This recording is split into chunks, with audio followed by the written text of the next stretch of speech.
Bonjour à toutes et à tous et bienvenue dans ce webinaire qui va commencer sur la reprise d'activité. Si vous avez encore des questions, ce sera le moment ou jamais de les poser. Alors bienvenue à tous. On patiente encore un petit peu, le temps que tout le monde arrive, que tout le monde décroche de ce soleil ambiant pour se planter devant son ordinateur à nous écouter cet après-midi. Pas toute l'après-midi, seulement une petite heure, une heure et quart. Bonjour à tous et bienvenue. Bonjour. Alors, je suis ravie de revoir des personnes que nous retrouvons de webinaire en webinaire. On est en train de tisser un lien tout particulier. Alors, bienvenue et merci de nous suivre. Bonjour à tous. Installez-vous bien. Et à chaque fois, j'oublie de me prendre un café, c'est désespérant.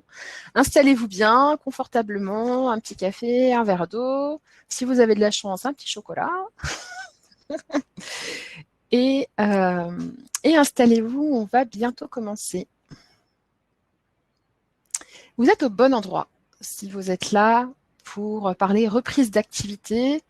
15 jours maintenant après la reprise de la plupart des entreprises.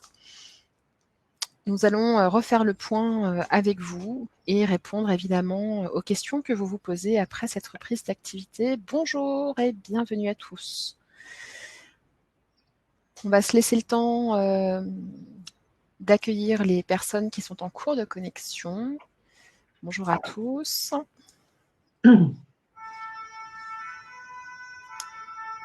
Bonjour et bienvenue.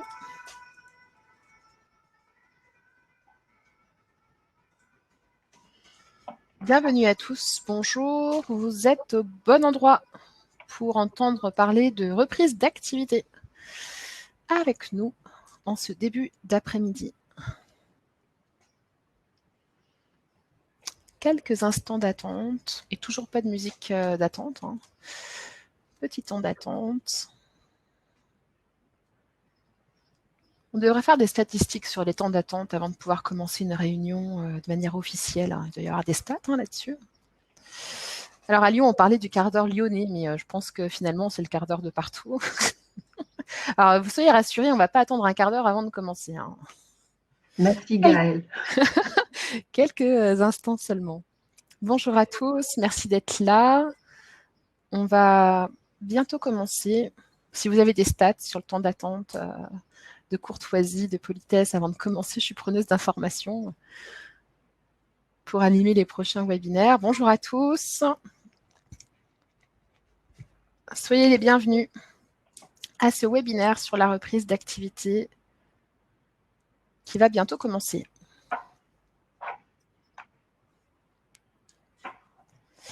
Bonjour à tous. Alors, je suis contente je le dis à chaque fois, mais enfin, c'est sincèrement vrai, de revoir des noms connus, des noms qu'on a déjà vus, qui nous suivent de webinaire en webinaire. On est content de créer Une communauté. Une communauté, exactement, une communauté de webinaires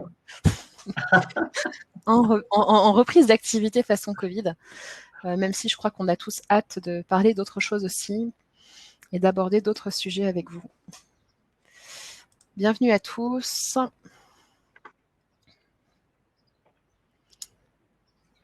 Encore un petit peu de patience avant de commencer ce webinaire. Le temps de laisser tout le monde arriver sur la plateforme.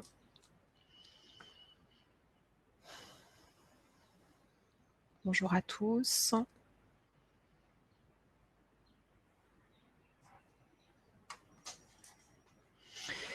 Nous allons parler reprise d'activité 17 jours maintenant après le 11 mai. Le 11 mai. Finalement, les 11, il se passe toujours quelque chose. Après le 11 mai, un certain nombre d'entreprises a repris le chemin d'une activité plus ou moins partielle, en tout cas pas comme avant.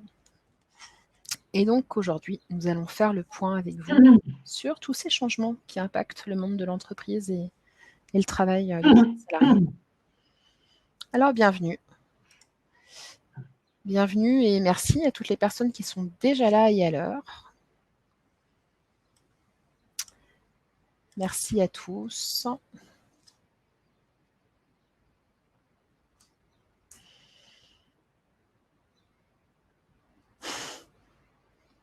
Merci Cécile pour votre message. Cécile qui dit oui, oui, j'adhère totalement à votre communauté webinaire. Il y a un truc à creuser, hein. Ça se creuse tout seul en fait. Je crois que le Covid nous a fait agir et réagir dans des trucs qu'on pensait impossibles auparavant et qui aujourd'hui sont devenus tellement possibles. Donc oui, Cécile, bienvenue dans notre communauté webinaire. Nous votons pour ça. On fait des pouces. Encore quelques instants pour attendre l'arrivée des participants qu'on attend. Et puis, on ne va pas trop tarder, malgré tout.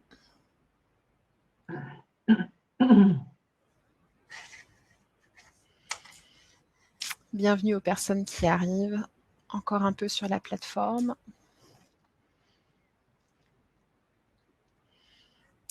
Et bienvenue. Installez-vous bien parce qu'on va être ensemble un peu plus d'1 heure. Il s'agit d'être confortablement installé et psychiquement disponible à entendre parler de reprise d'activité. On va vous dire beaucoup de choses.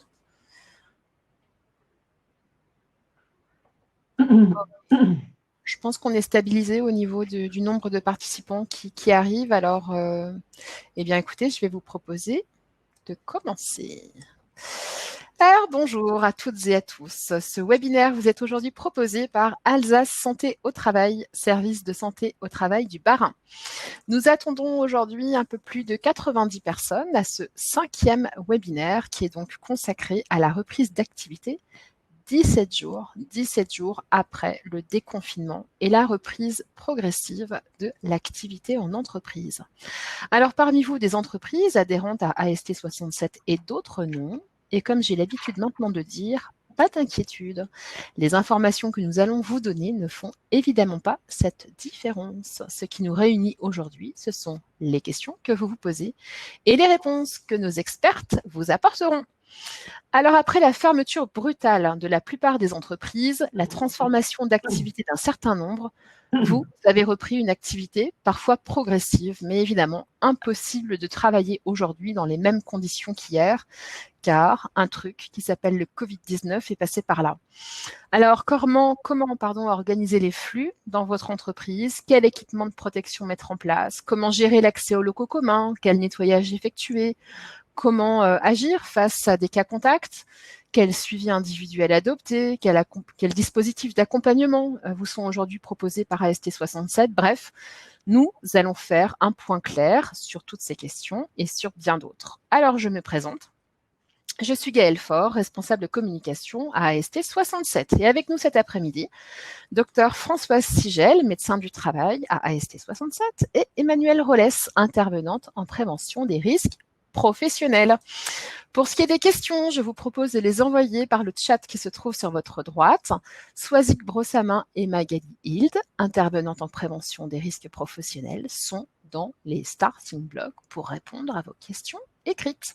En fin d'intervention, je poserai quelques-unes de vos questions à nos experts. Alors, c'est parti. La reprise d'activité. Encore des questions sérieuses, Docteur Sigel? Merci de me donner la parole. Sur cette reprise d'activité que nous avions déjà abordée il y a 1 mois maintenant, mais les questions restent ouvertes sans doute, c'est le moment de refaire le point. Il faut se poser la question comment vous l'envisagez, comment vous vous y êtes préparé parce qu'il s'agit d'anticipation pour les secteurs qui n'ont pas encore rouvert ou qui s'apprêtent à rouvrir. Et nous souhaiterions vous accompagner en détaillant tout le système de prévention qui peut se mettre en place en termes de prévention primaire d'un risque biologique, puisque ce risque est souvent sous-estimé dans l'entreprise et qu'avec la crise du Covid, ce n'est plus que ce sujet-là pratiquement qui est abordé. Alors, on va parler de prévention collective, c'est-à-dire celle qui s'adresse, les dispositifs qui s'adressent à l'ensemble des salariés. On passera en revue ce que c'est un contact à risque parce que les définitions ont légèrement changé ces derniers temps. Puis la prévention individuelle avec les masques et d'autres dispositifs, les aides financières, le retour au travail et le suivi individuel qui s'organise autour du Covid, plus le suivi individuel autre, la surveillance de l'apparition du virus dans l'entreprise, c'est-à-dire que nous ne sommes pas encore tout à fait tirés d'affaire, il s'agit d'éviter des clusters en entreprise, et les dispositifs d'accompagnement d'AST 67 sur le sujet.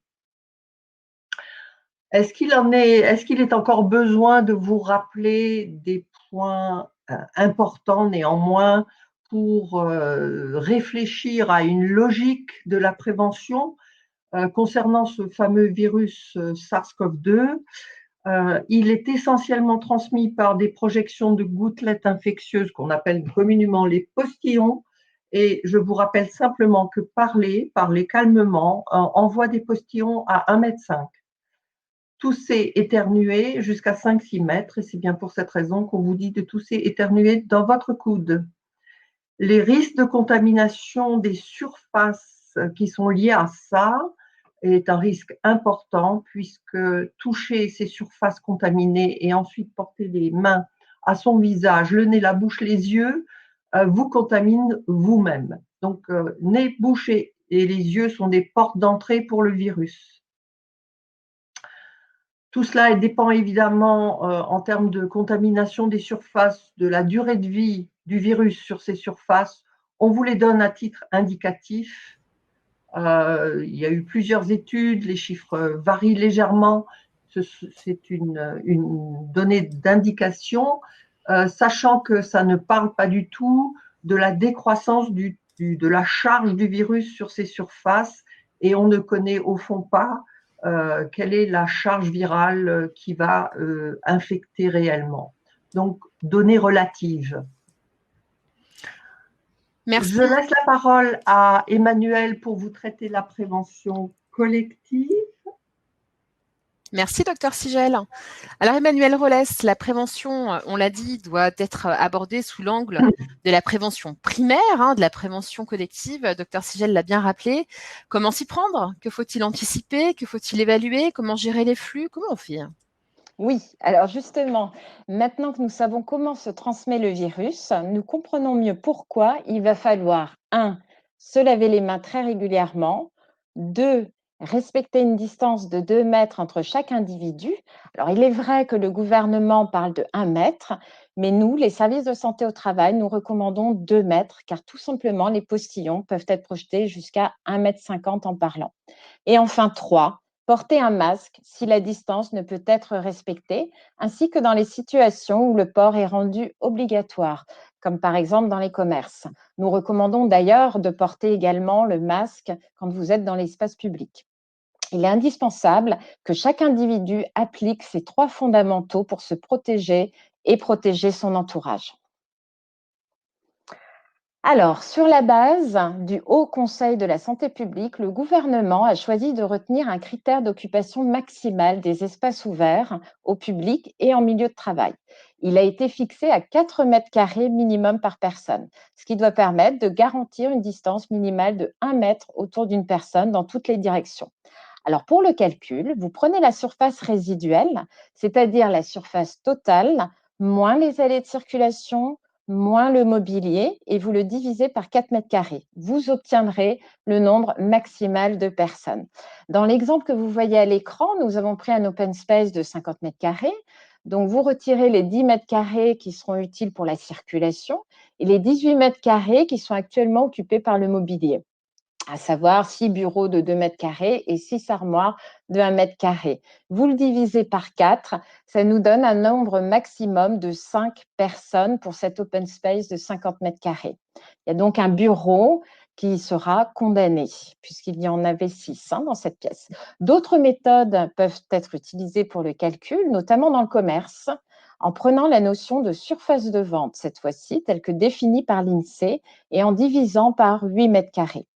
Rappelons, en tous les cas, que si la distanciation n'est pas maîtrisable, le port du masque devra être obligatoire. Recenser les besoins. Alors effectivement, nous vous proposons de commencer par le recensement des besoins nécessaires à la reprise ou du moins à la continuité de l'activité pour ceux qui ont déjà repris depuis le 11 mai. Donc c'est de savoir quels sont les postes de travail essentiels en présentiel et lesquels peuvent poursuivre en télétravail puisque il est préférable aujourd'hui, c'est la règle, de poursuivre en télétravail. Enfin, quels sont les moyens humains techniques et organisationnelles à mettre en œuvre pour la protection. Par exemple, espacer les postes de travail, installer des écrans physiques, des plexiglas, décaler les horaires, les temps de pause pour justement éviter l'affluence. Et enfin, bien sûr, maintenir le télétravail. Une autre question à se poser, c'est quelle est la personne au sein de mon entreprise qui va pouvoir piloter justement toutes ces mesures à mettre en place. Donc, vous pouvez vous appuyer sur votre responsable HSE ou sinon désigner un référent Covid qui pilotera justement toutes ces actions. En tous les cas, pour vous aider dans cette démarche globale de plan de reprise d'activité, vous avez sur notre site un guide d'aide au plan de reprise d'activité, un tableau des tâches à effectuer ainsi qu'un PowerPoint que vous pouvez vous approprier pour communiquer en interne. Enfin, pour inciter les personnes vulnérables à se signaler au médecin du travail, nous conseillons d'afficher ou de communiquer la liste des situations et pathologies concernées. On va en parler un peu plus loin dans le support. Sachez qu'il n'y a pas d'éviction systématique, uniquement après évaluation de la situation. Évaluer. Alors, pour évaluer justement le risque biologique et les risques associés aux modifications techniques et organisationnelles induites par le coronavirus, comme la réduction des effectifs, l'apparition de travail isolé ou de télétravail, vous disposez d'un outil formidable qui est le document unique d'évaluation des risques professionnels, qui, comme son nom l'indique, vous permettra d'évaluer vos risques, de les hiérarchiser et enfin de mettre en place les actions. Donc là aussi, si vous avez besoin d'aide, vous pouvez revoir le webinaire consacré au document unique ou demander bien sûr un accompagnement à distance. En tous les cas, les mesures de protection relatives à la lutte contre la Covid ne doivent en aucun cas faire oublier celles relatives à l'activité de l'entreprise. Revoir l'implantation des postes de bureau, des postes de travail, là aussi, ça va être une des priorités. Alors, vous pouvez également utiliser un outil qui a été conçu par l'INRS, qui s'appelle Mavin Plan, qui va vous permettre de repenser les espaces de travail. Alors, comme on l'a vu précédemment dans le calcul des mètres carrés, donc il est préférable de privilégier une personne par bureau, d'éviter le face-à-face, permettre une distance physique de 2 mètres et ou alors encore utiliser des écrans en plexiglas pour séparer, notamment dans le cas d'un accueil client. En tous les cas, la solution devra être aussi toujours de poursuivre le télétravail si on peut le faire, hein. Alors, comme on le disait, il faut revoir l'implantation des bureaux. Il va falloir aussi revoir l'organisation des équipes pour tout simplement limiter les croisements de personnes et éviter l'influence. Donc, les solutions envisageables sont le télétravail en continu ou en alternance, modifier les horaires de travail pour échelonner justement les arrivées, les départs et les pauses. Et pour une installation réussie justement de votre poste de travail à la maison, nous vous suggérons de revoir le webinaire consacré au sujet ou encore de demander l'accompagnement à distance d'un ergonome. Alors la clé pour faciliter le retour au travail des salariés, c'est déjà de communiquer. Communiquer en amont pour anticiper les craintes et promouvoir leur parcours de réintégration. Il va falloir expliquer les risques de contamination, la nouvelle organisation que vous allez mettre en place et les mesures adaptées pour réduire les risques. Le jour de la reprise, nous vous conseillons également de prévoir un accueil sécurité pour justement transmettre les consignes à vos salariés, rappeler les gestes barrières, la distanciation et pourquoi pas justement remettre un kit de retour dans lequel vous pourrez mettre les consignes, un gel hydroalcoolique et bien sûr le masque. Pensez aussi à doter les salariés de matériel ou d'outils individuels pour éviter le partage. Vous pouvez également créer une cellule d'écoute pour partager les difficultés ressenties, les remontées d'informations.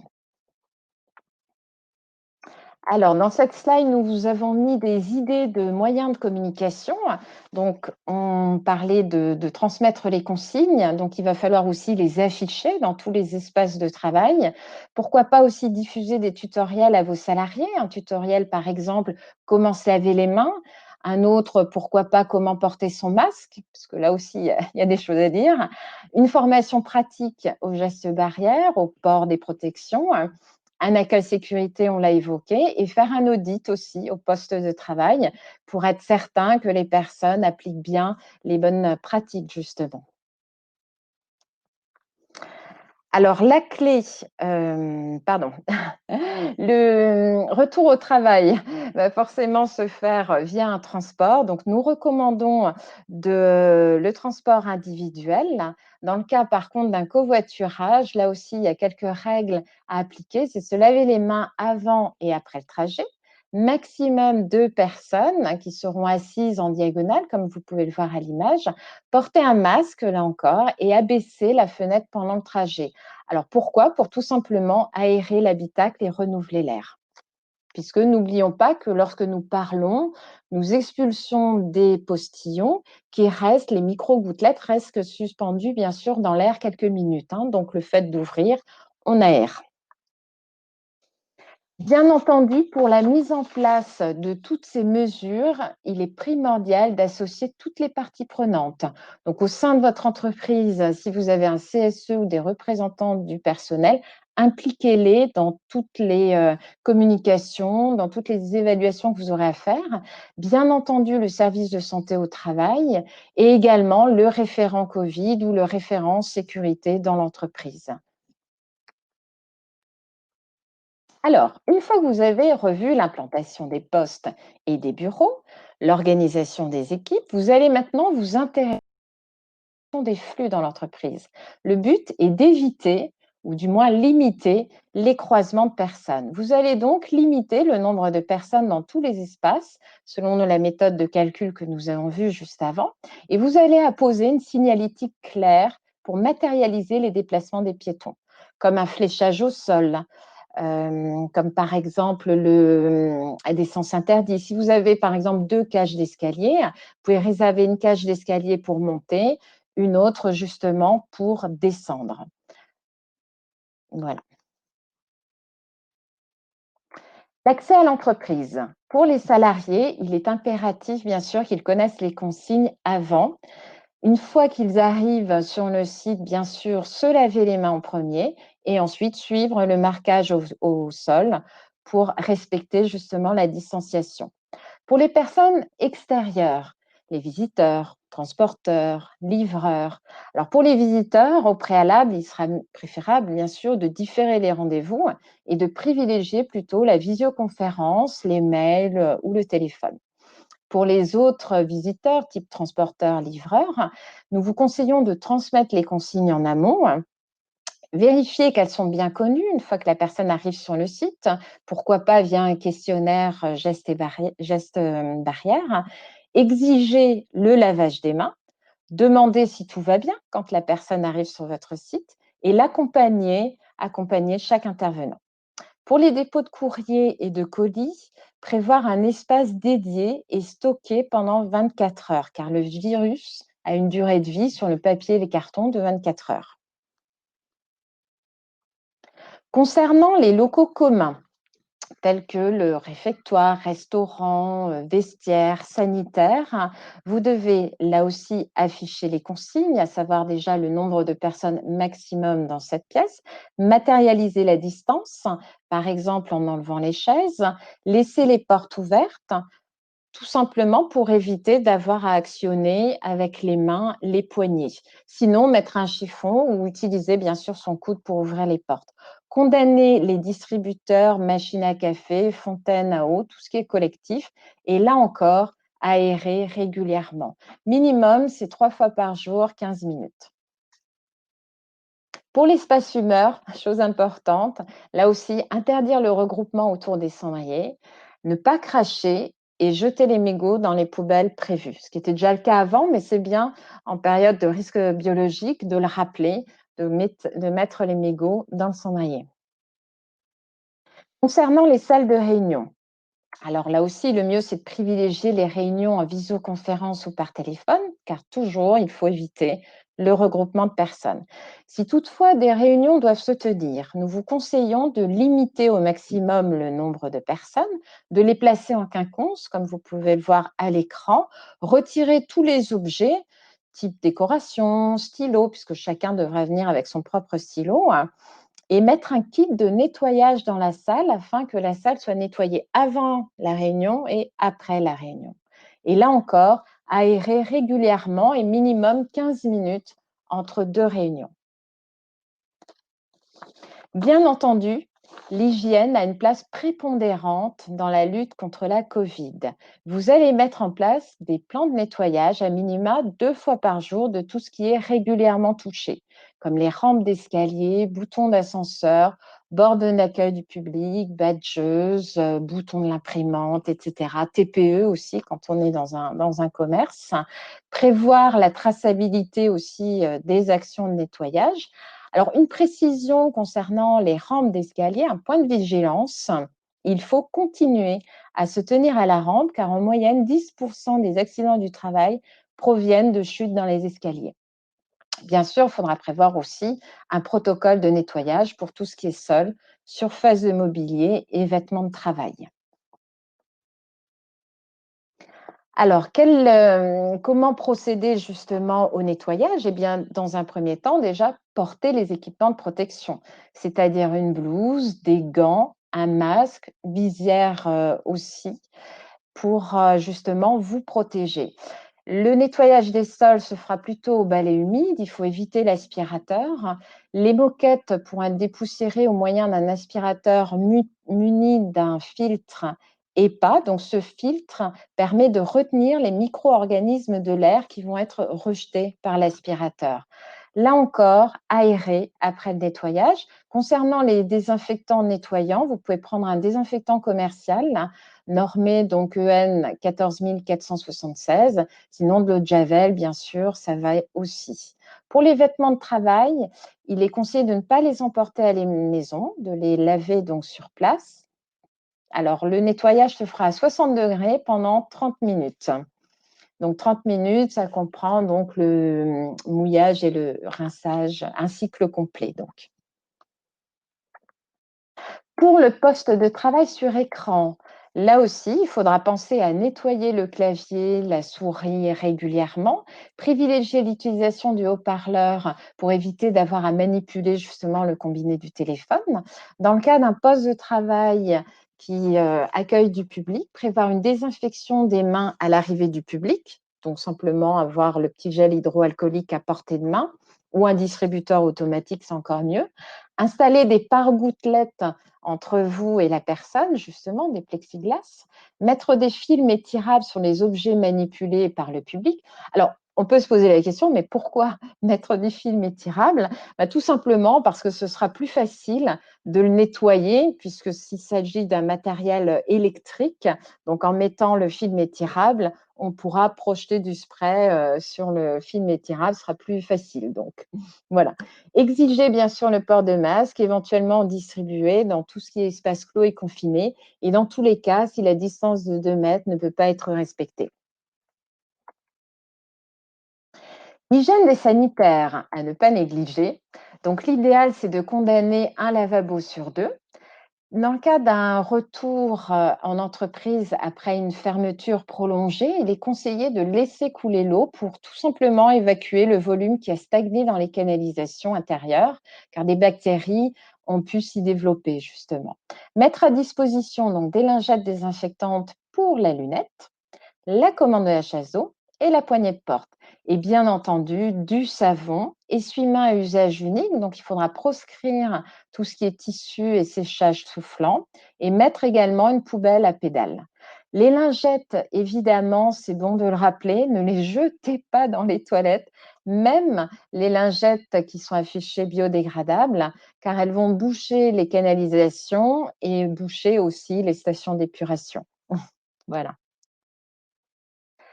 Des petites affiches que vous pouvez mettre en place dans vos sanitaires. C'est déjà une affiche pour indiquer comment se laver les mains et une affiche aussi pour conseiller de fermer la battante dévissée avant de tirer la chasse d'eau.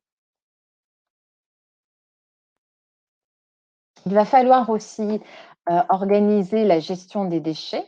Donc, on vous conseille de vider quotidiennement les poubelles et autres conditionnements selon la nature des déchets, d'utiliser un double sac, puisque si le premier sac se déchire, il y aura une sécurité avec le deuxième sac, surtout si dans le premier sac, vous avez mis vos déchets tels que les masques, les gants, etc.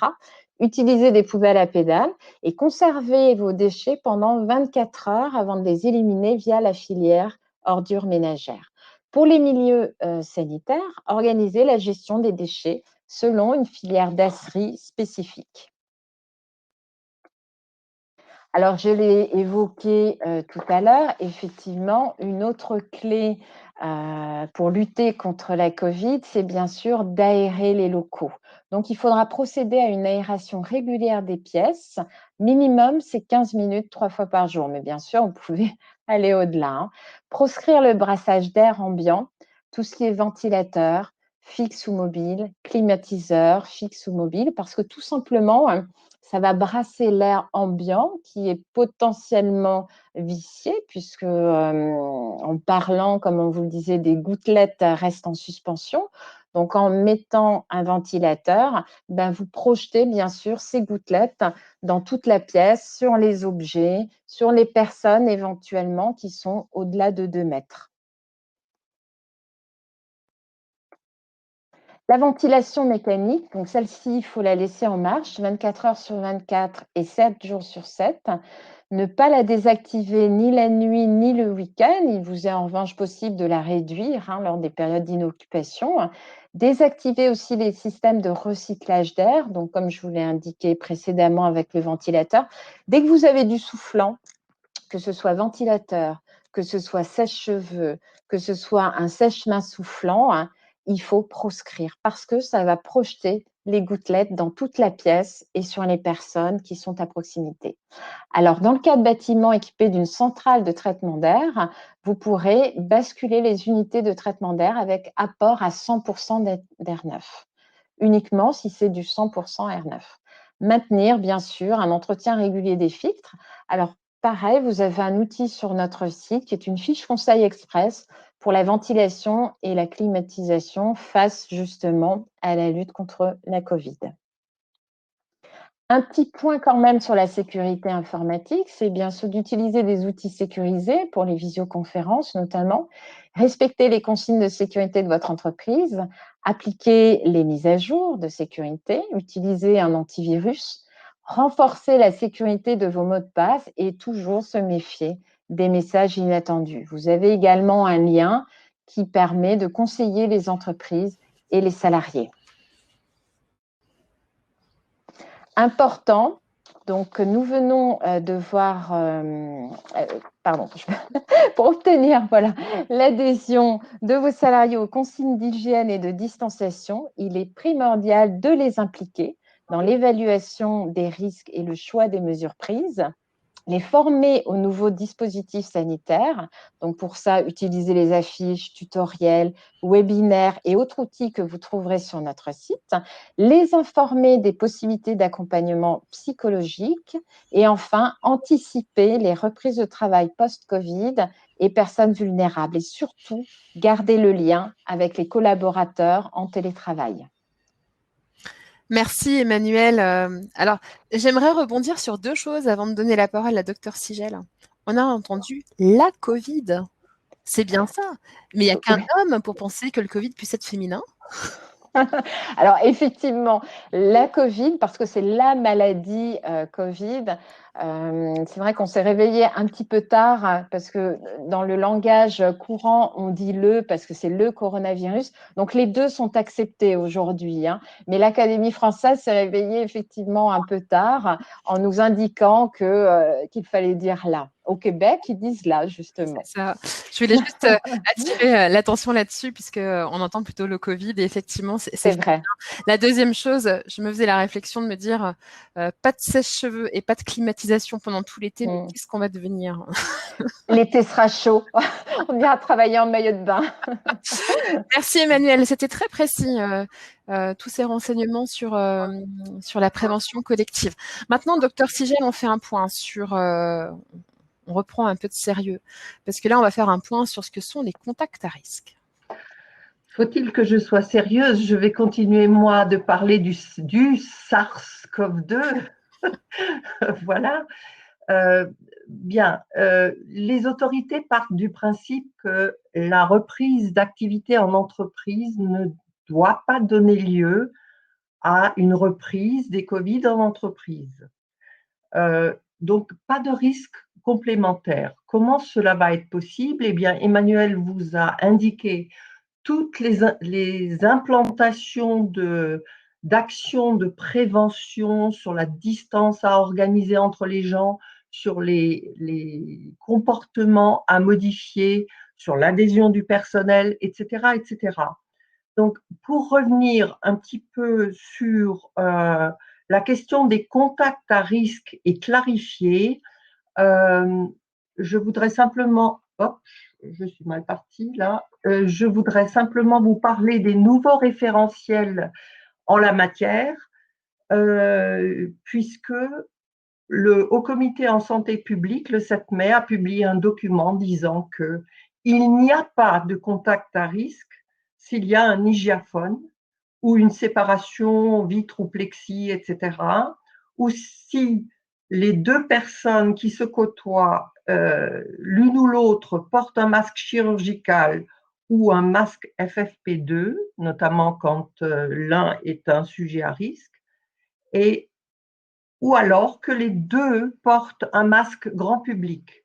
Voilà pour la protection individuelle, masque, ou pour la protection par hygiaphone qui permet de travailler éventuellement à moins de 2 mètres. Le contact à risque, c'est quelqu'un qui a eu un contact direct avec un cas en face à face à moins d'1 mètre, quelle que soit la durée. Donc, ça peut être parfaitement une situation dans laquelle se retrouveraient des collègues. Et quelle que soit la durée, c'est quelque chose qui est nouveau. La deuxième définition qui est très intéressante pour une entreprise et qui a souvent à faire avec les espaces confinés, c'est partager pendant au moins 15 minutes un espace confiné, soit un bureau mal ventilé, une salle de réunion mal ventilée, le véhicule personnel dont les fenêtres ne seraient pas ouvertes, le train, l'avion, ou a fortiori les fenêtres ne sont pas ouvertes, mais c'est aussi certains réfectoires qui sont souvent très très mal ventilés. On pourrait dire dans les hôtels souvent les espaces petit déjeuner qui sont en sous-sol, etc., etc. Donc, c'est soit 15 minutes avec un cas en étant resté en face à face ou en cas d'exposition à plusieurs cas de tout d'éternuement. En revanche, on va dire que le Haut Comité en santé publique a indiqué que des personnes croisées dans l'espace public de manière fugace, même si elles sont malades, ne sont pas considérées comme des personnes à risque. Donc, moi, j'ai envie de résumer en disant confinement, attention, attention aux dispositifs, par exemple dans un réfectoire de films lorsqu'il y a un certain nombre de personnes, ou de plexi, de parois plexi, et attention à porter des masques dans ces circonstances quand c'est possible. Donc, je laisse Emmanuel reprendre la main pour nous détailler la prévention individuelle. C'est ça. Merci, docteur Sigel. Emmanuel, effectivement, à vous de faire le point sur quel masque porter, comment bien le porter. Alors effectivement, nous venons de voir ensemble les mesures barrières et de distanciation à appliquer. Maintenant, voyons ensemble les équipements de protection individuelle. Le masque est obligatoire lorsque la distanciation physique ne peut pas être respectée et lorsque des mesures spécifiques l'imposent. Tous les masques ne protègent pas de la même manière. Au travail, le choix du type de masque retenu par l'employeur dépendra de son évaluation des risques professionnels, c'est-à-dire de l'analyse des circonstances d'exposition des salariés et de la finalité recherchée. Nous allons les voir justement dans un instant. Un écran facial ou une visière peut être envisagé dans le cas d'un contact étroit avec le public, comme par exemple les coiffeurs, ou dans le cas d'un effort physique important. Dans tous les cas, il sera associé avec un masque de protection, bien sûr. Et pour certaines opérations, comme le nettoyage dont on a parlé à l'instant, ou pour gérer les déchets, vous porterez ou un tablier ou une blouse et vous mettrez des gants, bien sûr. Là aussi, vous retrouverez nos outils sur notre site AST avec le webinaire consacré aux masques et la fiche conseil express, les masques, dans le cadre de la lutte contre la Covid. Alors, les masques, eh bien, 3 grandes familles de masques. Donc, la première famille déjà, le masque chirurgical, c'est un dispositif médical qui répond à la norme NFEN 14683. Il est destiné en priorité aux professionnels de santé ainsi qu'aux professionnels particulièrement exposés, comme par exemple les services d'aide à domicile, le transport sanitaire ou encore les dépanneurs intervenant chez une personne à risque ou malade. Il permet donc de protéger à la fois le porteur et l'entourage contre les projections de particules ou gouttelettes ou postillons de 3 microns. En revanche, il ne protège pas contre l'inhalation de très petites particules en suspension dans l'air. Donc, il y a plusieurs performances selon le modèle. Donc, le modèle 1, 95%, 98% et le modèle 2R réservé en chirurgie, 80%, 98% également. La durée du port du masque est limitée à 4 heures. Concernant les masques FFP, donc la deuxième famille de masques, les masques FFP, donc il existe le modèle 1, 2 et 3. C'est un équipement de protection individuelle qui doit être conforme à la norme EN 149. Il est destiné en priorité aux professionnels de santé et autres professionnels selon les risques dans l'activité. Alors, il protège contre l'inhalation de gouttelettes et aussi de particules en suspension dans l'air puisqu'il filtre les particules de 0,6 microns.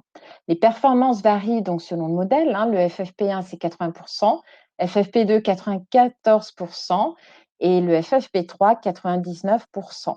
Alors, un mot concernant les modèles avec et sans valve. Il faut savoir que le modèle avec valve, donc c'est quand vous avez la petite soupape sur l'avant, ne protège pas votre entourage parce que le porteur va expirer l'air qui traversera bien sûr à travers le valve et qui potentiellement pourra contaminer son entourage. La durée du port de ce masque peut aller jusqu'à 8 heures. La troisième catégorie, enfin, qui a été créée suite à la pénurie de masques, c'est les masques appelés grand public ou les masques non sanitaires. Donc, ce sont des masques alternatifs en tissu. Ils ne sont ni soumis à autorisation ni à homologation, mais doivent respecter les spécifications du cahier des charges élaboré par l'ANSM et l'AFNOR. Donc, 2 catégories, comme je vous le disais. La première catégorie 1, c'est pour le personnel ou les personnes particuliers aussi, qui ont un contact régulier avec d'autres personnes. Ce masque filtrera 90%. Celui de la catégorie 2 filtrera 70%. Donc, il a une visée collective, donc il n'est valable que si l'ensemble des personnes portent ce masque. Concernant la performance de filtration, elle est de 3 microns pour les 2 masques. Donc, il vous protège partiellement car il ne protège pas des petites particules en suspension dans l'air. Concernant la durée du port, elle est de 4 heures maximum. Ce qui est important aussi de regarder quand vous achèterez votre masque, c'est de vérifier le marquage. Donc, les masques grand public catégorie 1 et 2 doivent avoir la performance de filtration affichée soit sur l'emballage, soit sur la notice que vous achèterez. Et cette performance, donc 90%, 70%. Et enfin, vous aurez le logo qui atteste que vous pouvez le laver 5 fois, 10 fois, 20 fois, 30 fois. La durée du port, en tous les cas, est limitée à 4 heures pour le masque grand public. Un mot également concernant la visière ou l'écran facial. Donc, c'est un complément utile pour la protection des yeux et du visage. Donc, il permet de stopper les projections directes de gouttelettes et postillons de l'intérieur vers l'extérieur et vice-versa. Il est facile à porter de façon permanente. Il limite aussi le risque de se toucher le visage avec les mains. Il facilite les échanges sociaux et la compréhension de la parole car le visage reste visible. En revanche, il n'a pas l'efficacité de filtration des masques, donc il ne se substitue pas à l'utilisation d'un masque de protection respiratoire. Maintenant, nous allons voir ensemble les 4 étapes pour une bonne utilisation du masque. Alors, je vous propose de le faire en live également avec vous. Donc, la première des choses à faire, c'est de se laver les mains. Donc, si vous disposez d'un lavabo, c'est mieux, bien sûr. Si vous n'en avez pas, le gel hydroalcoolique, c'est très bien. Donc, vous mettez le gel hydroalcoolique dans votre main. Vous vous lavez bien les mains, donc une friction avant voilà, croisez les doigts, voilà. Vous prenez votre masque par les élastiques, comme ceci. Voilà. Repérez la languette sur le haut, parce qu'il s'agit de le mettre dans le bon sens. Donc, il est préférable d'ailleurs de privilégier les masques avec languette. Ça permet de pincer sur le nez, notamment si vous êtes porteur de lunettes de vue. Voilà. Donc, vous prenez par les élastiques, tout simplement. Donc, vous pincez bien au niveau du nez. Voilà. Et après, vous l'ajustez pour couvrir justement nez, bouche, menton. Voilà. Mon masque est bien mis et après, vous pouvez remettre vos lunettes. Voilà. Pour le retrait du masque, c'est la même chose. Vous lavez les mains. Là, je ne vais pas le refaire puisque je viens de me les laver. Vous retirez le masque par les élastiques sans toucher le devant. Alors, éventuellement, si vous avez porté votre masque 10 minutes, par exemple, pour une personne qui travaillerait dans un bureau, qui est seule dans son bureau, donc elle n'a pas besoin de porter de masque, si elle est amenée à sortir dans le couloir et donc potentiellement à rencontrer des collègues, elle devra porter son masque. Par contre, si elle sort que 10 minutes, ce qu'elle peut faire quand elle revient à son bureau, elle peut enlever le masque, donc toujours en respectant les consignes d'hygiène, et pourquoi pas se servir d'un petit crochet, où là, pour ma part, j'ai pris mon arbre à bijoux pour justement poser le masque en sécurité pour qu'il n'y ait pas de contact au niveau du masque. Donc ça, c'est dans le cas où je vais le réutiliser. Une fois que le masque est en fin de vie, il faudra le jeter dans un double sac également et le conserver 24 heures avant de le mettre à la filière ordures ménagères. Pour le lavage, donc ceux qui sont réutilisables et lavables, là aussi, c'est 60 degrés pendant 30 minutes. Le laisser sécher soit à l'air libre, soit au sèche-linge. 2 heures après le lavage et ensuite le reporter. Voilà. En tous les cas, il est important de bien le mettre pour que votre masque soit efficace. Là, vous avez l'approvisionnement des masques et des équipements de protection individuelle dans le Grand Est. Alors, il y a des plateformes également dédiées mises en place à l'initiative du gouvernement, comme la plateforme de la Poste. Vous avez aussi Stop Covid-19, cdiscountpro.com et vous avez également le lien avec la liste des entreprises actuellement en capacité de fournir des masques avec les garanties requises. Les fameuses garanties dont je parlais pour les catégories 1 et 2, à savoir les 90% d'efficacité, de filtration ou les 70% pour la catégorie 2. Là, on vous a mis donc des liens utiles, fort aux questions, concernant toutes les questions liées à la Covid. Pour revoir le webinaire consacré au masque, où là, on détaille davantage toutes les particularités du masque. La fiche conseil express avec le tableau que je vous ai détaillé à l'instant et comment se laver les mains efficacement. Donc ça, c'est un petit tutoriel que vous pourrez diffuser également à vos salariés. Eh bien, merci Emmanuel. Tout ça a été très précis et très pédagogique. Alors, on imagine que tous ces dispositifs à mettre en place ont un coût pour les entreprises qui n'est pas anodin pour les toutes petites entreprises. Alors, quelles sont les aides financières à disposition ? Oui, effectivement. Donc, il existe la subvention prévention Covid qui a été mise en place par la CARSAT, qui permet aux TPE-PME de 1 à 49 salariés ou les travailleurs indépendants sans salariés de bénéficier d'une aide. Alors, ça concerne les achats ou locations qui auront été faits depuis le 14 mars et ce jusqu'au 31 juillet 2020, dans toutes les mesures barrières et de distanciation. Par exemple, si vous êtes amené à mettre des plexiglas, voilà, ça rentre justement dans la subvention, ou les mesures liées à l'hygiène et le nettoyage.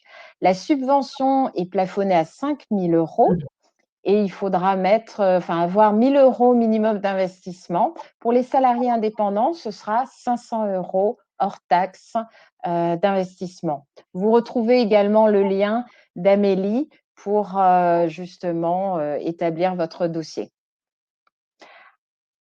Une autre c'est Objectif Reprise, là aussi pour les TPE, PME, mais allant jusqu'à 250 salariés. Là, c'est un soutien, c'est pour vous aider à sensibiliser votre personnel, conseiller et accompagner. Sur le site de l'ANACT, vous retrouverez tous les renseignements. Merci Emmanuel. Docteur Sigel, Merci. une fois l'activité repartie, se pose maintenant la question, entre autres évidemment, du suivi individuel médical des collaborateurs. Alors, quid de la visite de reprise, de l'accompagnement psychologique? Oui, lors du plan de reprise d'activité, la préoccupation des entreprises, c'est de savoir l'état de ses troupes, à savoir qui va pouvoir reprendre, qui va ne pas pouvoir reprendre, qui a eu éventuellement, qui a été malade, qui a eu un Covid éventuellement, et surtout quelles sont les personnes vulnérables, et je vous détaillerai les critères tout à l'heure. Dès le début de la crise, nous avons été, nous, services de santé, très, très sollicités, aussi bien par les salariés que par les entreprises, sur la question des personnes vulnérables. Ça veut dire les personnes à risque de faire un Covid aggravé et pour lesquelles un dispositif spécial a été mis très vite en place et ce dispositif n'a cessé d'évoluer. Il semble qu'aujourd'hui, et depuis la publication du décret du 5 mai, les choses se soient un peu stabilisées et nous en reparlerons tout à l'heure. Nous avons maintenant, nous, les services de santé, une possibilité de faire une déclaration d'interruption de travail à la demande du salarié ou de l'employeur. La déclaration d'interruption de travail, elle s'appelle comme cela maintenant, elle s'est appelée certificat d'isolement à un moment donné et elle a succédé au dispositif de télédéclaration sur amélie.fr qui a été en place jusqu'au 1er mai. À compter du 1er mai, c'était soit un certificat d'isolement et puis maintenant cette déclaration d'interruption qui lorsqu'elle est transmise à l'employeur par le salarié, lui donne droit au chômage partiel. Donc c'est un nouveau dispositif. Ce dispositif était transitoire jusqu'au 31 mai. Il a été prorogé ce matin même jusqu'au 10 octobre 2020. 10 octobre 2020. Vous voyez donc qu'on se place dans la durée. De l'autre côté, les cas Covid possibles qui seraient repérés dans l'entreprise ou les contacts à risque peuvent faire l'objet d'un arrêt de travail. Pour l'instant, nous recommandons que ce soit le médecin traitant qui les fasse parce que lui seul a, pour l'instant, accès à la base de déclaration Covid d'Amélie.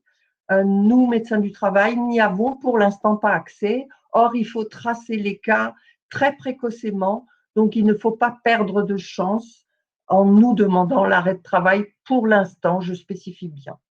Donc, nous conseillons aux employeurs, à nos adhérents, de ne pas hésiter à nous envoyer leurs salariés pour lesquels il y a un doute en visite de reprise ou une visite à la demande de l'employeur s'il n'y avait pas d'arrêt de travail préalable.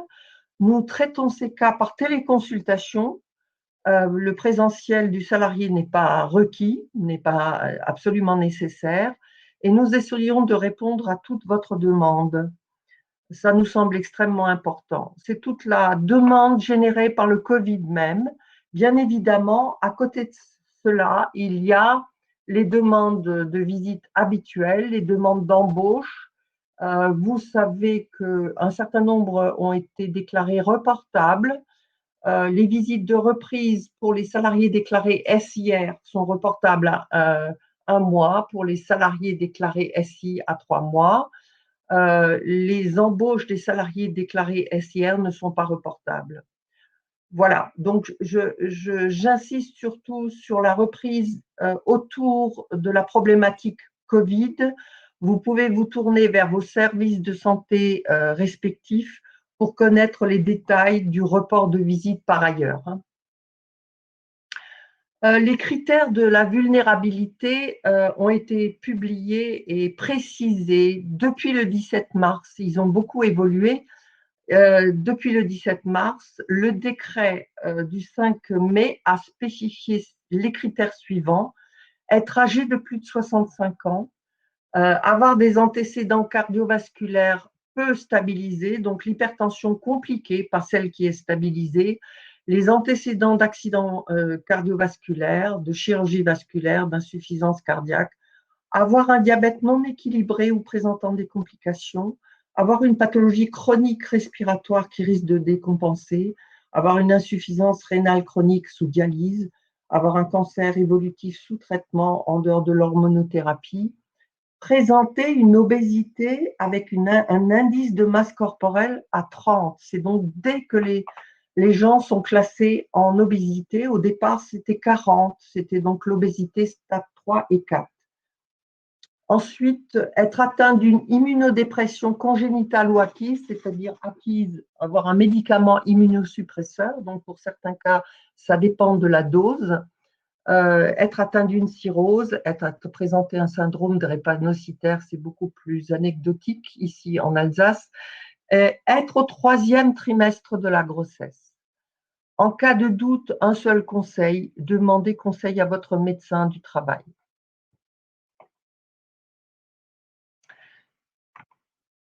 L'accompagnement psychologique des salariés, pourquoi? L'accompagnement psychologique au début de la crise et pendant la crise n'était pas à l'avant-plan. Mais aujourd'hui, il y a reprise du travail. Il y a eu rupture professionnelle pendant un certain temps, donc rupture aussi de l'engagement professionnel. Les gens ont pris de la distance avec le travail et l'entreprise lors du confinement. Et ce qu'on observe, c'est qu'il y a un décalage entre les salariés qui étaient restés en activité partielle pour différentes raisons et les salariés en télétravail ou les salariés qui étaient carrément en chômage technique ou en arrêt de travail. Il va falloir recoudre le lien social. C'est pas évident du tout. Il y a énormément de malentendus qui s'installent entre les différents acteurs du collectif de travail. Et il va falloir y être extrêmement vigilant et ne pas laisser partir les feux de brousse, hein, comme on dit. Donc, le risque psychosocial à la reprise est un élément important. Vous pourrez consulter notre webinaire sur les impacts psychologiques et psychosociaux et notre site pour trouver les 3 dispositifs qu'AST met à disposition dans le secteur sanitaire et social, dans les grandes entreprises et dans les TPE-PME. Merci, Dr Sigel. Alors, on continue avec vous sur le dispositif de surveillance de l'apparition du virus et sur un état des lieux de la question du dépistage. Oui, on a entendu dire beaucoup de choses sur les médias, un peu parfois tout et n'importe quoi. Il y a eu énormément de pression autour de la réalisation de contrôles. Par exemple, tout simplement le contrôle de la température à l'entrée d'un site ou d'une entreprise, notamment dès le début, pour les entreprises dites du secteur essentiel qui ont continué leurs activités. Aujourd'hui, et nous, services de santé, nous avons toujours recommandé d'être raisonnables. Lorsque un salarié, il faut donner le message suivant à vos salariés: lorsqu'ils ne se sentent pas bien le matin, il faut qu'ils prennent la température avant de venir sur le lieu de travail. parce que s'ils viennent en pédalant à vélo à Strasbourg, ils auront au moins 38 de température, mais ça ne sera pas forcément lié à une température virale, mais au fait qu'ils aient fait une activité physique avant de venir. Hein. Donc, recommander en cas de sensation de fièvre, la prise de température le matin avant le lever. S'ils prennent une température rectale, les recommandations nous disent qu'elle doit rester inférieure à 37,8. Et s'ils prennent une température auriculaire, on accepte jusqu'à 38. C'est sur le site d'Amélie. Ça dépend des outils, mais de manière globale, une température auriculaire, on accepte jusqu'à 38. La température de la peau, elle est en général inférieure à 0,4.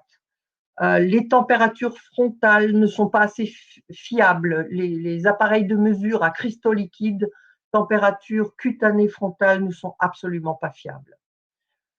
De manière globale, dans une entreprise qui reprend son activité, il faut établir un protocole de prise en charge d'un éventuel cas Covid sur le lieu de travail. Vous trouverez ce protocole dans notre boîte à outils. Il est paramétrable selon votre entreprise à souhait parce qu'il est en modalité Word paramétrable. Nous vous conseillons vivement de le télécharger et de l'adapter à votre entreprise. Je rappelle les cas possibles qui ont eux aussi, en termes de définition, beaucoup évolué. Dans la population générale, hein, on parle de la population générale par opposition aux soignants qui, malheureusement, ne bénéficient pas des mêmes définitions. Toute personne symptomatique, c'est-à-dire qui présente un signe et qui a ou non été en contact à risque avec un cas confirmé dans les 14 jours précédant l'apparition des symptômes, et je vais vous les décrire. Donc, je vous rappelle au passage qu'une durée d'incubation peut aller de 3 à 5 jours jusqu'à 14 jours. Donc, on prend une marge de sécurité en disant 14 jours. Je vous rappelle aussi qu'une personne qui déclare un Covid peut être contaminante 2 jours avant ses symptômes. Alors, quels sont les symptômes que présentent les personnes pour être répertoriées comme cas possible Covid? Une infection respiratoire aiguë avec fièvre, une sensation de fièvre, ou alors, il n'y a parfois pas de fièvre, il n'y a même parfois pas du tout, mais il y a une survenue brutale d'une fatigue qui est tout à fait inhabituelle, de courbatures, de maux de tête, alors que la personne n'est pas une migraineuse connue, de perte ou de modification de l'odorat, alors qu'il n'y a pas de rhume ni quoi que ce soit, et une perte ou une modification du goût. Donc, si un de vos salariés se plaint de ça, vous l'isolez et vous lui demandez d'aller voir son médecin traitant ou le médecin du travail, en tous les cas de lui téléphoner pour qu'on puisse établir un diagnostic.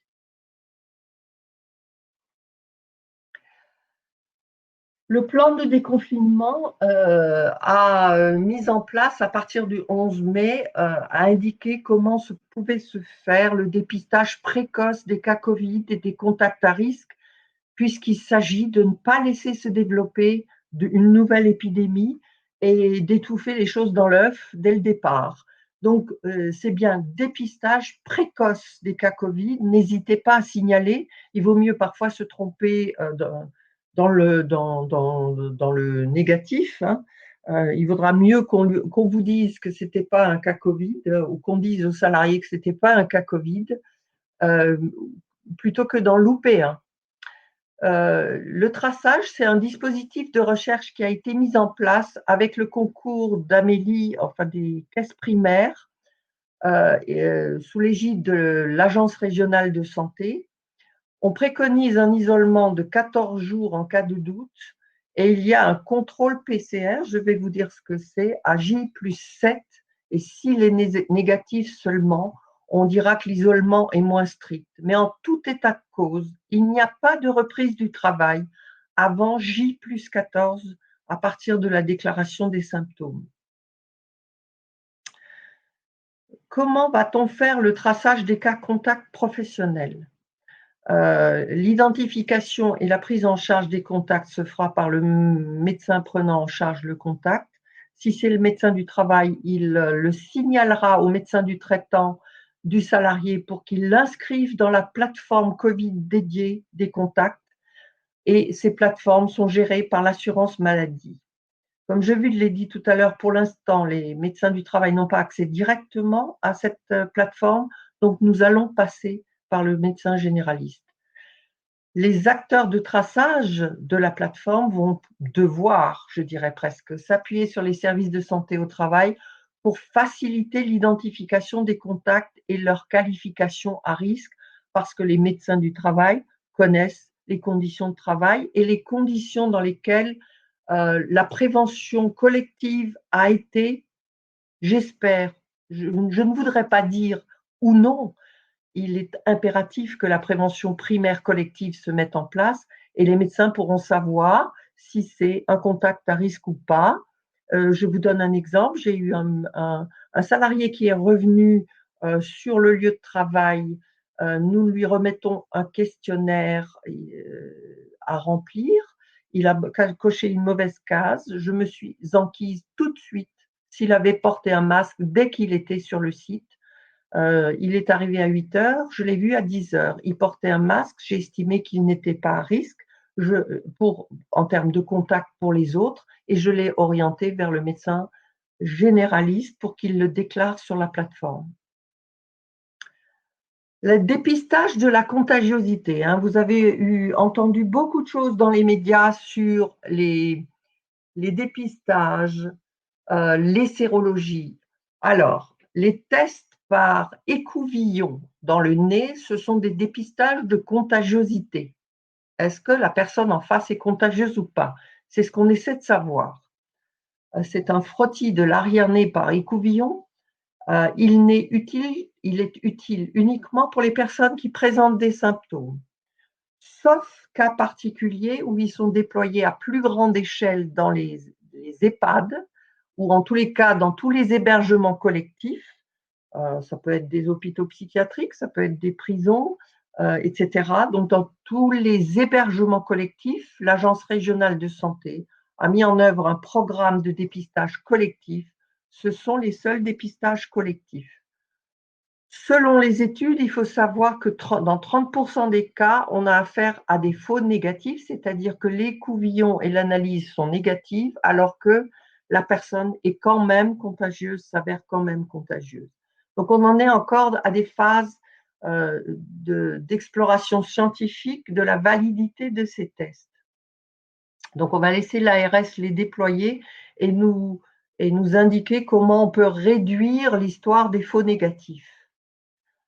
Pour ce qui est du dépistage de l'immunité par sérologie, c'est-à-dire après avoir fait la maladie Covid, est-on immunisé ou pas? Ce dépistage se passe par la sérologie avec titrage des anticorps par prélèvement sanguin ou alors des sérologies sur gouttes de sang qui ne donnent pas un niveau de protection, mais simplement la réponse oui ou non.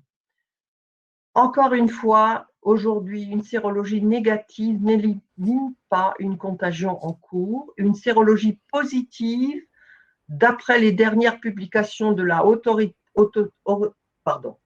autorité en santé, elle semble garantir l'immunité, mais sans indication pour l'instant de la durée de ce processus. Donc, pour l'instant, même pour les gens qui ont eu un Covid, nous leur disons qu'il faut respecter les gestes barrières parce que de toute façon, il y a toujours cette possibilité de contagion qui est portée par les mains. Donc, le dépistage collectif est réservé strictement aux situations définies par la haute autorité en santé. Ça concerne certains cas individuels, je ne vais pas aller dans le détail, c'est prescrit par les médecins. Et le dépistage collectif est réservé au personnel soignant et au personnel d'hébergement collectif qui ne présentent pas de symptômes et qui ont un PCR négatif alors que des résidents seraient positifs. Donc voilà, on va laisser ça aux techniciens. Je fais un petit point sur le dispositif d'accompagnement d'AST dans cette crise sanitaire qui a secoué tout le monde. En fait, je vais vous parler du plan de reprise d'activité d'AST 67. L'avons-nous vraiment arrêté cette activité? Non, puisque dès le 17 mars, nous avons mis en place une plateforme Covid téléphonique et mail pour l'ensemble de nos adhérents. Il faut savoir qu'au début mars, nous avons été confrontés à des contaminations de nos propres équipes. Et donc, lors du confinement du 11, nous avons fait un point de situation pour savoir comment on allait continuer. À compter du 4 mai, nous avons remis en route une trentaine d'équipes, essentiellement en téléconsultation et conseils à distance. Pour connaître votre centre, voilà l'adresse où il faut vous connecter. Et à compter du 25 mai, c'est-à-dire cette semaine, nous avons une cinquantaine d'équipes qui travaillent en plateforme. Le suivi individuel continue d'être assuré prioritairement en téléconsultation chaque fois que c'est possible et en présentiel avec le salarié lorsque c'est nécessaire, qu'il faut un examen clinique. Suivez, je vous le recommande, l'évolution de notre organisation sur notre site internet. Pour l'instant, il n'y a pas de possibilité de prise de rendez-vous depuis l'espace adhérent d'AST 67. Donc voilà le dispositif d'accompagnement de manière plus globale, la plateforme Covid et puis les plateformes avec les réouvertures des centres et des équipes en téléconsultation, donc pour le suivi individuel des salariés. N'hésitez pas à vous tourner vers nous pour les conseils. Allez sur notre site pour trouver les accompagnements psychologiques, mise en place du plan de reprise d'activité, mise à jour de votre document unique, prévention des TMS, et puis télécharger les webinars thématiques qui ont été déployés au fur et à mesure de vos questionnements, parce que c'est bien grâce à vos questionnements sur nos différentes plateformes que nous avons eu la matière pour élaborer tous ces différents webinars pour vous répondre. Nous participons au CSE essentiellement en téléconférence ou visioconférence. Nous sommes présents sur les réseaux sociaux et un certain nombre de nos acteurs vont en démarche proactive vers les entreprises par du phoning pour leur donner des messages de première intention. Ça fait partie de l'ensemble du dispositif d'AST 67 et nous remercions nos adhérents d'avoir répondu présent lorsque nous les sollicitons. Voilà. Vous pouvez aussi vous connecter sur les fiches métiers du ministère du Travail. C'est très documenté. Vous retrouverez la boîte à outils et les fiches également sur notre site. Le ministère des Solidarités et de la Santé publie énormément de choses également. Vous avez tous les guides et les outils d'AST, tous nos webinaires en replay. Eh ben, merci, Dr. Voilà, Sigel. je vous remercie de votre attention et vous propose de continuer de répondre à vos questions. Alors, merci Emmanuel Rollès, merci Dr. Sigel. C'était un webinaire très complet et qui rappelait des choses, alors évidemment qu'on avait certainement déjà entendu par ailleurs, mais enfin les choses bougent quand même rapidement et il est nécessaire de suivre l'actualité, le fil de tout ça. Alors je vais me faire l'écho de quelques questions et avant cela je vais remercier Swazik Brossama et Magali Hilde qui sont les petites mains en arrière-boutique qui répondent à vos questions par écrit. Donc merci. Et je vais me faire l'écho d'une question à propos de la climatisation. Alors l'été arrive, l'été sera chaud, on a bien compris. Et vous nous dites, stop, on ne fait pas de climatisation. Alors comment on fait si on ne veut pas tomber comme des mouches cet été? Ça dépend totalement comment votre clim est, la technique de votre clim. Rapprochez-vous de ceux qui entretiennent votre clim et posez-lui la question si votre climatisation, si vos appareils de climatisation recycle l'air ambiant ou pas. Tout est là. Tout est là.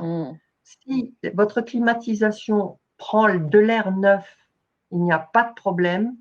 S'il prend et recycle de l'air ambiant, c'est un problème. Voilà. Donc, rapprochez-vous des techniciens pour savoir comment il faut agir avec votre clim et de manière générale, avec votre ventilation. C'est le moment de faire un point où sont les points d'entrée d'air neuf et comment votre ventilation fonctionne. Nous sommes passés rapidement sur la ventilation des toilettes. Il est recommandé de laisser la VMC des toilettes en fonctionnement tout le temps, en fermant la porte et en fermant le couvercle. Donc ça, ce sont des points de détail, mais qui ont leur importance.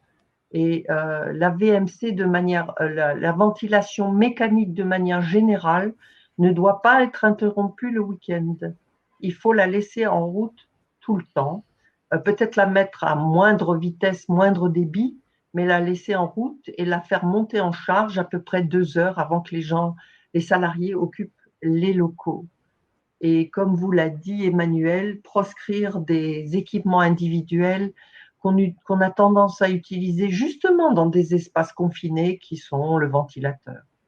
Parce que celui-là, non. Là, il n'y aura pas moyen de les utiliser sans aggraver le risque. Sauf quand on est tout seul dans son bureau, hein, c'est ça. Oui. Si on est tout seul dans le bureau, on est OK avec ça, c'est ça? Oui. Je dirais oui. Alors, avant de passer à la question suivante, j'aimerais vous dire que j'ai lancé quelques questions dans l'onglet sondage.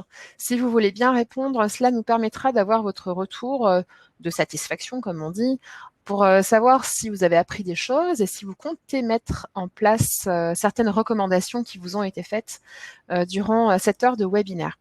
Alors, Magali se pose la question de savoir combien de temps ça va durer ces mesures sanitaires, ces mesures de distance, ces mesures de gestes barrières. Est-ce qu'on sait déjà que ça va bientôt se terminer? C'est pas prévu. Donc, il y avait une question justement de Magali qui disait qu'elle se sentait harcelée par sa direction, qui lui posait régulièrement la question.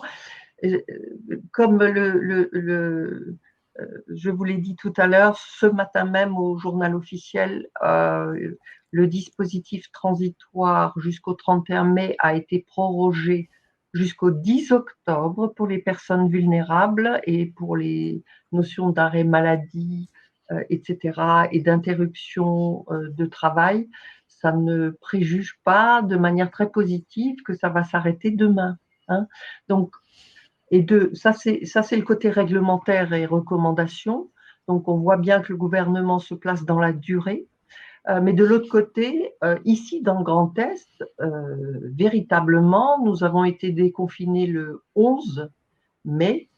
La courbe de tendance de l'épidémie est à la baisse, mais ça, c'était enclenché avant. Il va falloir bien 3 semaines après le 11 mai pour savoir si la courbe de l'épidémie reste descendante ou pas. Donc, pour l'instant, on ne peut pas répondre sur cette question. Il faut un peu de recul et un peu de patience. Un peu de patience. Donc, en attendant, il faut se protéger. Oui, c'est ça. Donc, on rappelle le pilier, les gestes de lavage de mains, la distance de 2 mètres et le port de masque. Et le masque. C'est le fameux trépied de prévention. Est-ce que vous voulez rajouter quelque chose avant d'en terminer? Docteur Sigel, Emmanuel Rollès? Eh bien, merci pour votre écoute et pour l'application de toutes ces bonnes pratiques que nous avons indiquées. Nous restons à votre disposition, c'est évident. Donc, n'hésitez pas à nous solliciter ou à solliciter vos services de santé pour mettre en place un plan de reprise d'activité réussi. Merci à vous deux pour cette intervention. D'autres webinaires sont à venir et sont déjà dans les starting blocks d'une création rapide. Un webinaire sur les esthéticiennes, un webinaire certainement sur ce fameux référent Covid dont on vous parle dans chaque webinaire. Certainement un webinaire sur les plombiers chauffagistes ferblantiers. Certainement un webinaire autour des questions juridiques. Qui pose beaucoup de questions, enfin qui taraudent les chefs d'entreprise. Je reprends ma liste parce que j'en oublie. Certainement un webinaire sur la qualité de vie au travail et certainement un webinaire sur les aides à domicile et certainement un webinaire à nouveau sur les hôtels-restaurants. Donc, continuez de nous suivre sur les réseaux sociaux, continuez de nous suivre sur www.ast67.org et surtout, continuez de prendre soin de vous. Soyez prudents et respectez-moi tous ces gestes barrières. Bon après-midi. Bon après-midi. Au revoir.